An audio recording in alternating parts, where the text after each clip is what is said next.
Alerta, varias señales del fin del mundo se están cumpliendo. Una de ellas, la persecución en contra de los creyentes a nivel mundial. En la actualidad, según datos de la organización internacional Open Doors, más de 340 millones de creyentes fueron terriblemente perseguidos del 2020 al 2022, un lapso de 3 años, 20, 21 y 22. 340 millones de creyentes fueron perseguidos.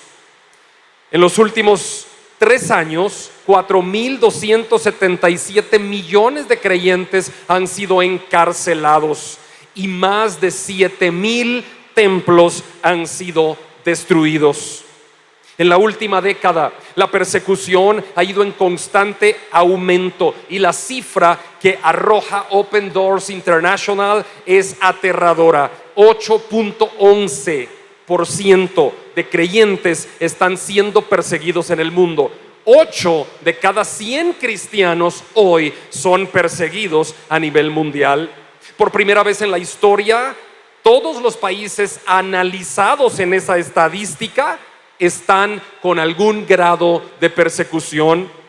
50 países de los 74 que compone ese estudio tenían un incremento del 3% en persecución en contra de los creyentes. Hoy llegamos a la prédica número 45 de la serie de Apocalipsis que estamos estudiando en la Iglesia Bíblica de Guatemala.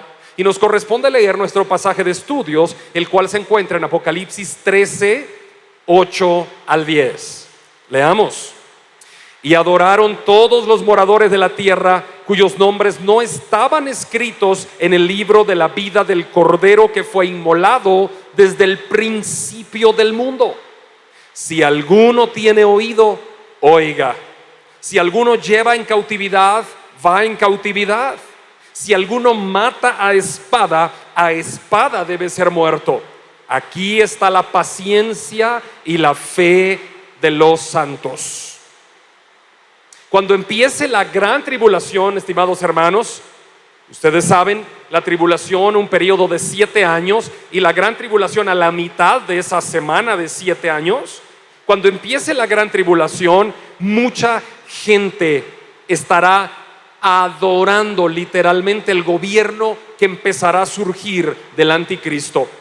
La gente estará feliz con los primeros años en el poder o los primeros días del anticristo en el poder mundial. Y estará feliz porque dirá: al fin tenemos paz y seguridad.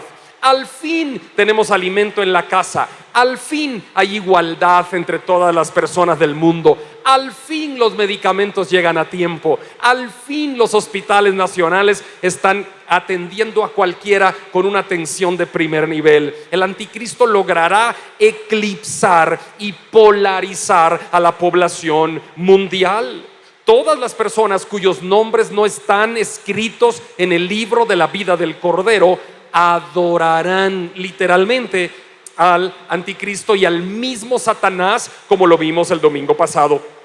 Esa adoración hacia la bestia se producirá por todas aquellas personas que en el tiempo de la gracia, que es ahora, no han querido reconocer a Jesucristo como su Señor y Salvador. En la prédica anterior vimos cómo el anticristo hará guerra contra los santos y los vencerá.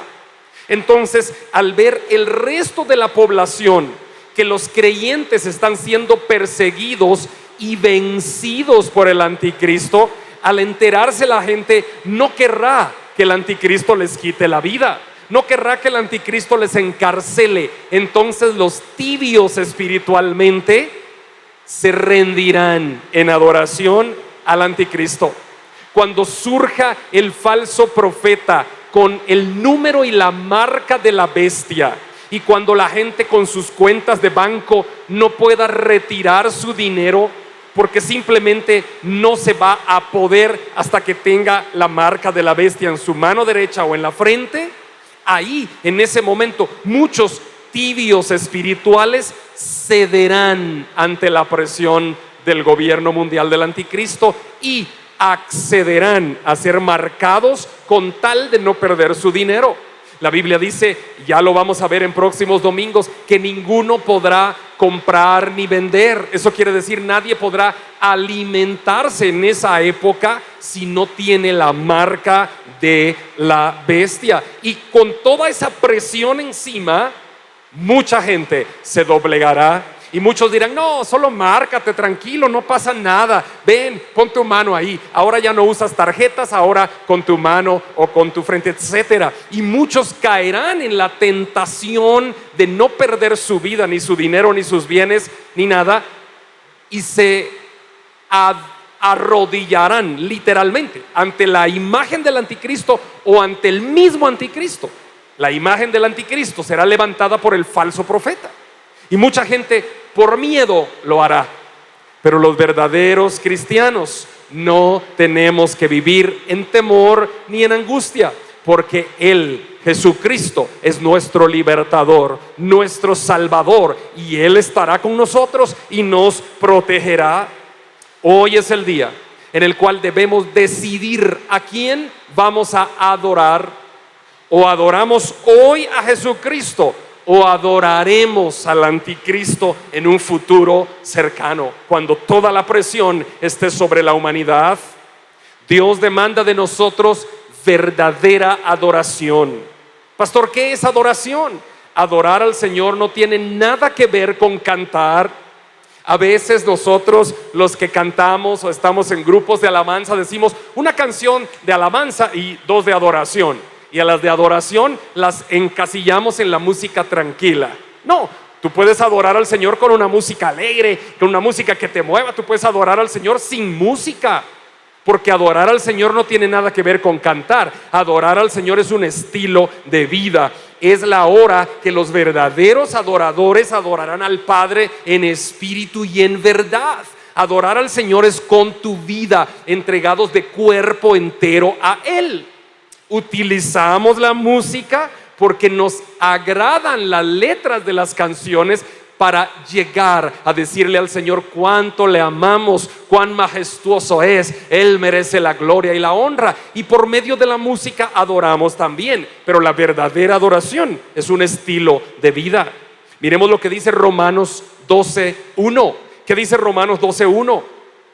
Así que, hermanos, os ruego por las misericordias de Dios que presentéis vuestros cuerpos en sacrificio vivo, santo, agradable a Dios, que es vuestro culto racional. ¿Qué dice Pablo? Presenten sus cuerpos en sacrificio vivo, santo y agradable a Dios. ¿Qué quieren decir esas tres palabras? Sacrificio vivo es porque tú no estás muerto, estás con vida. Santo, yo voy caminando hacia la batería, pero me arrepiento y doy la vuelta y mejor voy hacia el piano. Santo quiere decir apartado para Dios. Me aparto del mundo y ahora voy hacia Dios. Sacrificio vivo, ustedes y yo con vida, santos, apartados del pecado y viviendo para Dios, y agradable. Eso quiere decir que obedezcamos a Dios y su palabra. Eso le agrada al Señor. Todos los que obedecen aman al Señor, y a Dios le agrada la gente que le obedece. Entonces esa es la adoración. Pero adorar a Dios no tiene nada que ver con cantar, sino con vivir. Convivir. Hay gente que canta como Ruiseñor y otros que cantamos como Serrucho, pero igual adorar a Dios no es cantar, es vivir. Que se nos quede eso. Hoy es el día que debemos estar despiertos y atentos para conocer las señales del fin. Veamos lo que dice Pablo en la primera carta a los Tesalonicenses 5:1-11. El apóstol Pablo escribe y dice: pero acerca de los tiempos y de las ocasiones no tenéis necesidad, hermanos, de que yo os escriba, porque vosotros sabéis perfectamente que el día del Señor vendrá, así como un ladrón en la noche. Cuando digan paz y seguridad, entonces vendrá como ellos destrucción repentina, como los dolores a la mujer encinta, y no escaparán. Mas vosotros, hermanos, no estáis en tinieblas para que aquel día os sorprenda como ladrón, porque todos vosotros sois hijos de luz e hijos del día. No somos de la noche ni de las tinieblas.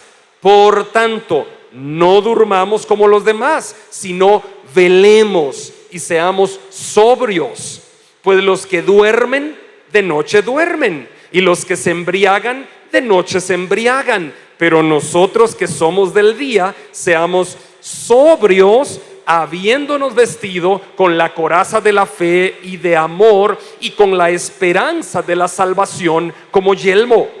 Porque no nos ha puesto Dios para ira, sino para alcanzar salvación por medio de nuestro Señor Jesucristo, quien murió por nosotros, para que ya sea que velemos o que durmamos, vivamos juntamente con Él.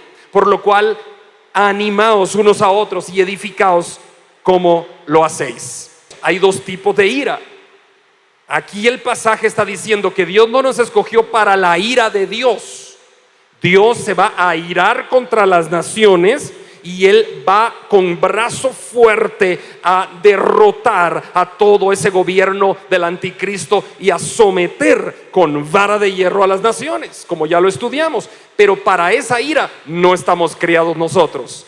Probablemente estemos siendo perseguidos, atemorizados y estemos en problemas y en apuros, pero no viviremos la ira de Dios. La ira de Dios es para todos aquellos que no han puesto su fe en Jesucristo. Y eso es maravilloso cuando uno sabe que está escogido por Dios para salvación. Y el versículo 11 de 1 Tesalonicenses 5 dice Pablo: por lo cual animaos unos a otros y edificaos unos a otros como lo hacéis. ¿Dónde nos animamos unos a otros? ¿Dónde nos edificamos unos a otros? Aquí en la iglesia, hermanos. Cada vez que vinimos a la iglesia, cada vez que servimos en un ministerio. Yo miro a los chicos de la alabanza, por ejemplo, que están acá, y allá algunos otros, ¿no? Y estos chicos, por ejemplo, se reunieron a ensayar algún día de la semana, ahí en la casa de nuestro querido Sergio. Y llevan pizza, o a veces no llevan nada, o a veces solo llegan a ver qué llevó el otro, etcétera, ¿no? Pero bueno, se reúnen y platican. Hey, ¿qué canciones cantamos el domingo? Y si cantamos esta, hagamos este arreglo, entremos aquí va la guitarra, aquí va Joshua con el saxofón. Pero ellos están juntos, están en armonía. Luego comen, luego se despiden. ¿Y qué están haciendo? No estar separados, están unidos, están juntos, están animándose en la fe a través de la música. Y eso es lo que dice Pablo: anímense unos a otros. Hermanos, no podemos permanecer en una iglesia por mucho tiempo solo viniendo a sentarnos a las sillas de la iglesia, porque nos vamos a enfriar, nos vamos a arrepentir y nos vamos a ir al mundo. Tenemos que venir a la iglesia e involucrarnos en los ministerios de la iglesia, porque ahí encontramos un grupo de amigos cristianos que nos van a fortalecer. Y eso es lo que está diciendo Pablo: mientras más unidos estemos, menos vamos a ser derrotados por el enemigo. Así que, hermanos, unámonos siempre en servir a nuestro Señor Jesucristo. Yo he conocido a muchas personas que vienen a la iglesia sintiéndose solas, en pecado y sin un norte que seguir en la vida, sin una idea clara que seguir. Y después de un año ya son servidores, jefes de grupos de servidores, y uno dice: wow, está aquí el hermano fulano de tal, pero si yo lo vi cuando aceptó a Cristo, y ahora ya es líder de un grupo. ¿Por qué? Porque encontró una familia. Y esto es lo que nos va a mantener unidos en cualquier momento de persecución. Solo la unidad de la familia del pueblo de Dios es la que nos mantiene pegados a Cristo. El Espíritu Santo, hermanos, está moviéndose, como ya lo vimos en mensajes anteriores, en la iglesia. El Espíritu se mueve en la iglesia, pero eso que se mueve en la iglesia quiere decir que el Espíritu vive adentro de la iglesia. Pero la iglesia no es el templo, eres tú. Así que, hermano, ¿no te has puesto a pensar esa gran verdad tú?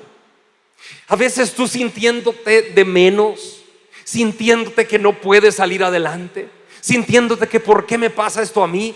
Si el Espíritu de Dios vive adentro de ti, ¿te has puesto a pensar esa gran verdad? El Espíritu Santo, Dios mismo, creador del cielo y de la tierra, creador del universo y de todo lo que existe, vive aquí adentro de ti. ¿Por qué te sientes decaído? ¿Por qué te sientes derrotado? El Espíritu Santo está dentro. Él es el que te levanta, Él es el que te sostiene y te dice: no temas, hijo, no temas, yo te ayudo. No te sientas de menos, por favor, hermano. Volvamos al texto de estudio. Dice Apocalipsis 13:8: adoraron todos los moradores de la tierra al anticristo, cuyos nombres no estaban escritos en el libro de la vida del Cordero que fue inmolado desde el principio del mundo. Fíjense, adoraron todos los moradores, no hay excepción. La única excepción es cuyos nombres no estaban escritos en el libro de la vida del Cordero. Ok,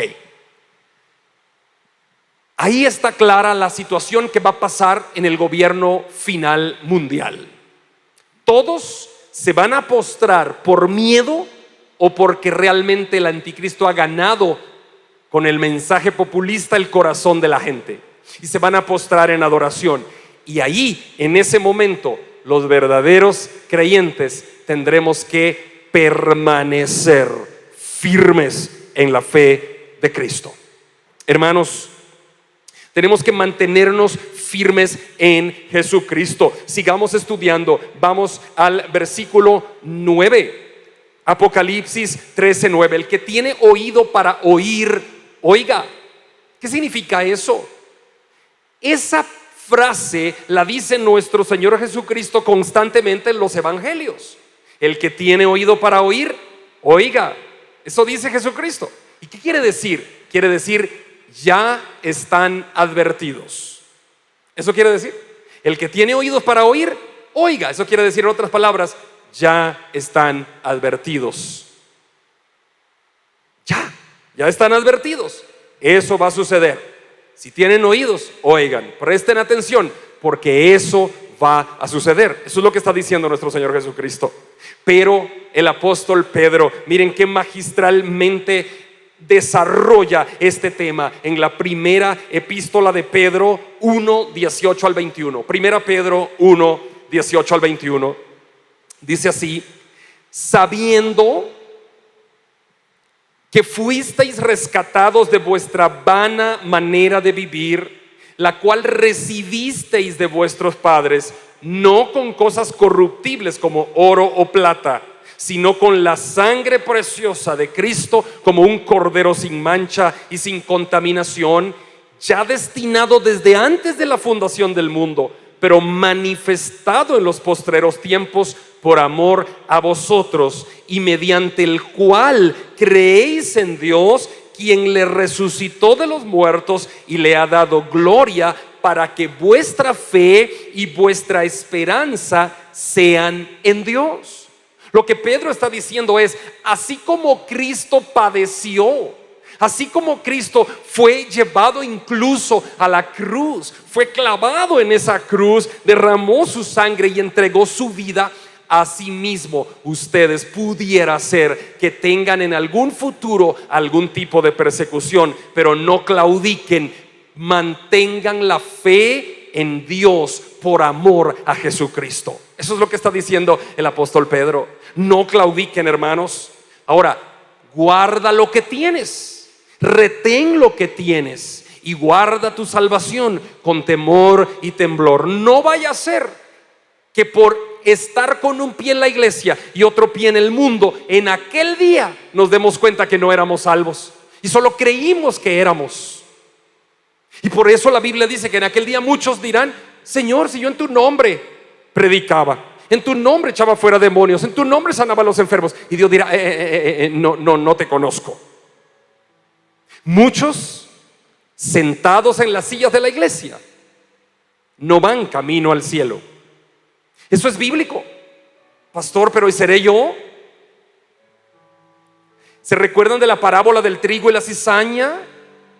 Los agricultores dijeron al señor, al dueño del terreno: cortamos la cizaña. No, dijo, porque no vaya a ser que corten el trigo. Se parecen cuando son plantas pequeñas. No vaya a ser que corten el trigo en lugar de cortar la cizaña. Dejen que crezca. Y cuando crezca, dijo, los frutos que den detallarán, delatarán quién es la cizaña y quién es el trigo.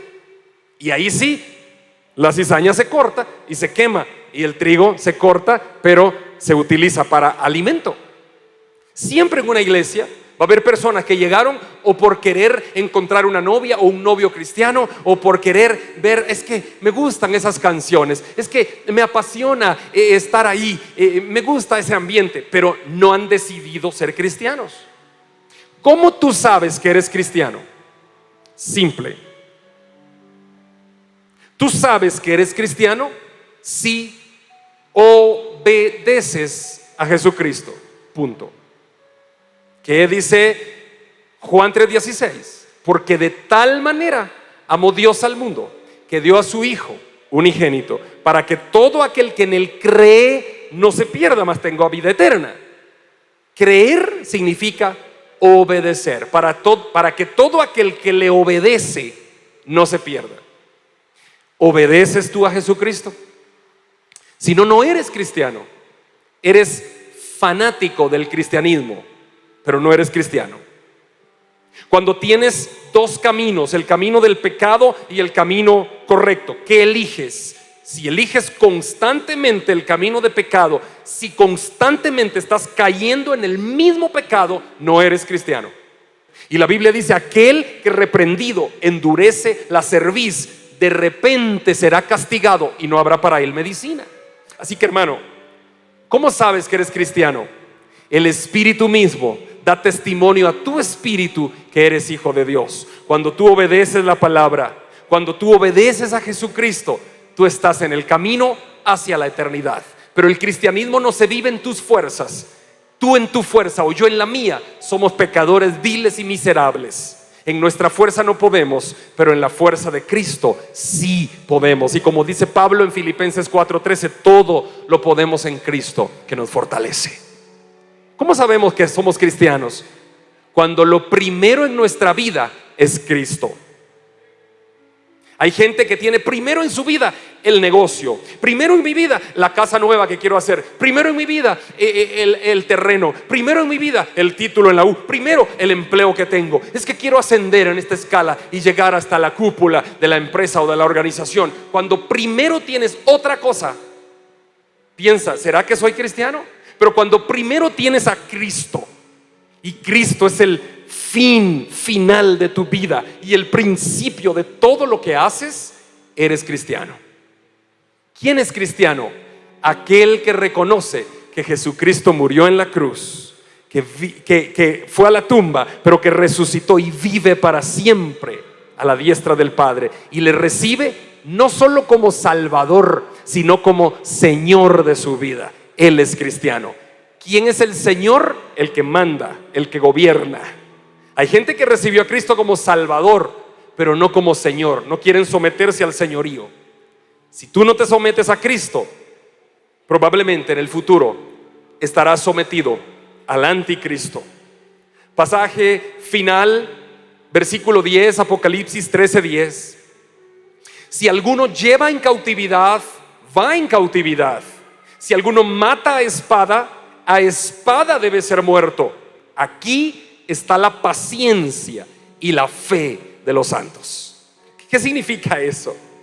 ¿Qué significa eso? Estas son dos formas de persecución que la bestia, el anticristo, empleará contra los creyentes en la época de la tribulación. Los creyentes serán atravesados por la espada o apresados o en la cárcel. Los creyentes pueden ser llevados cautivos a la cárcel o muertos por esa fuerza diabólica que en ese futuro estará gestándose sobre la tierra. Este versículo 10 de Apocalipsis 13 es un llamado a todos nosotros para que aceptemos con gozo y con paciencia la persecución si un día llegara a nuestra vida. Aquí dice, está la paciencia y la fe de los santos.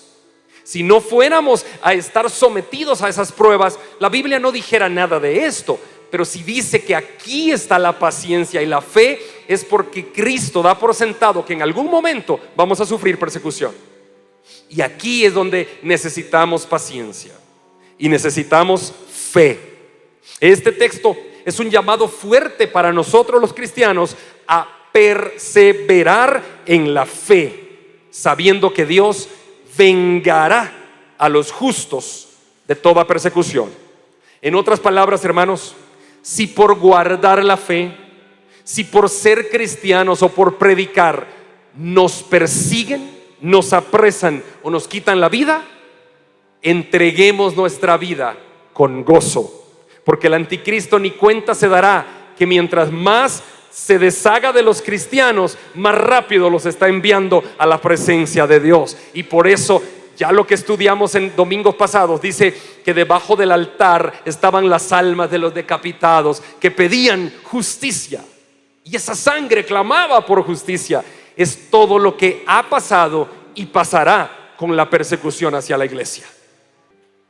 Jesucristo, en el sermón que dio con las bienaventuranzas, en Mateo 5, 10 al 12 dice: bienaventurados los que padecen persecución por causa de la justicia, porque de ellos es el reino de los cielos.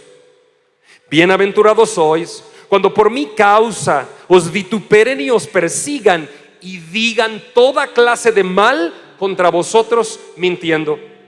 Gozaos y alegraos, porque vuestro galardón es grande en los cielos, porque así persiguieron a los profetas que fueron antes de vosotros. Cristo dice: gócense, alégrense. Ya nuestros hermanos en el pasado han sufrido persecuciones, angustias. ¿Por qué ustedes van a estar atemorizados? Hermanos, no estamos viviendo todavía la época del Apocalipsis. No estamos viviendo todavía la época de la tribulación, mucho menos la gran tribulación. No estamos viviendo en eso todavía. La vacuna del COVID no es la marca de la bestia, porque la marca de la bestia surgirá a la mitad de la tribulación. Esto no es. Pero ¿por qué estoy predicando Apocalipsis? No es porque ya sea el Apocalipsis, sino es para conocer la Biblia y para que no nos tome por sorpresa. Como dijo Cristo: el que tiene oídos, oiga. En otras palabras, ya estamos prevenidos. Esto vendrá.